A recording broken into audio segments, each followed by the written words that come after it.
5 types of people you just can't help. Have you ever poured your heart into helping someone only to realize it's doing nothing? You give advice, encouragement, time, energy, and somehow they just keep sinking deeper. Here's the hard truth. There are certain types of people you just can't help. Not for lack of caring, not for lack of effort, but because some people are wired to resist help until they decide to help themselves. And it always begins the same way, with the person who swears they're fine.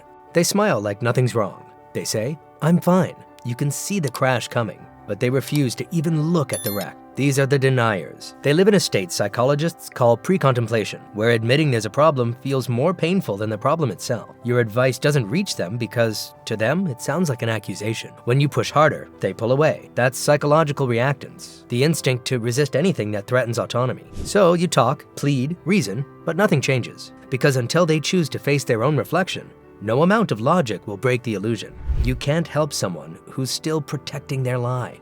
And every minute you spend convincing them is a minute you could spend helping someone who actually wants to change. Not everyone denies the problem. Some people wear it like a story, one that never ends in growth. These are the ones who live by an external locus of control, the belief that life just happens to them, the job, the partner, the world. It's always someone else's fault. You listen, you empathize, you give them solutions, but every fix you offer becomes proof that nothing works for them. That's the paradox of the victim mindset. It feeds on attention, not progress. You can't build strength in someone who's addicted to feeling powerless. And when you try to rescue a victim, there's always the same ending.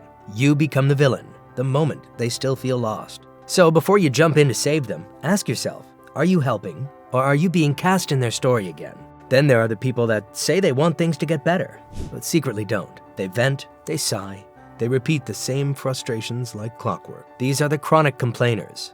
What they really seek isn't a solution, it's validation. Each time you listen, you reward the loop. Vent, relief, repeat. Complaining is emotional comfort disguised as effort. It seems productive, yet it makes no real difference. And the more you engage, the more you teach them that talking is doing. So the next time they come to you with another problem, try silence instead. Watch how fast the performance ends when there's no audience. Because you can't save a chronic complainer. You can only stop being their stage. Sometimes the people you try hardest to help are the ones studying your empathy. They know exactly what they're doing. They'll flatter, guilt trip, cry, or threaten. Anything to keep your focus locked on them. At first, it feels like compassion. Then suddenly, you're solving their emergencies every week. You start feeling obligated instead of caring. These are the manipulators, masters of twisting empathy into leverage. Psychologists connect them to traits within the darker triad: narcissism, Machiavellianism, and psychopathy. All designed for emotional control. Their goal isn't to heal, it's to hold power. And every time you rescue them, you reinforce the very behavior that drains you. You can't help someone who uses your kindness as currency, because what they call need is really just control wearing a mask. Then there's the person who can't take a single step without you.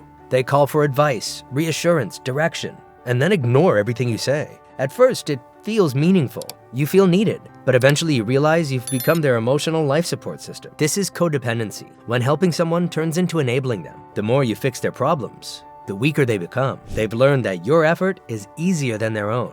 Real help ends dependency. Fake help feeds it. If they refuse to grow, your distance becomes the only lesson left. Because sometimes walking away isn't abandonment, it's accountability. And finally, there's the one who doesn't just drain you, they dismantle you.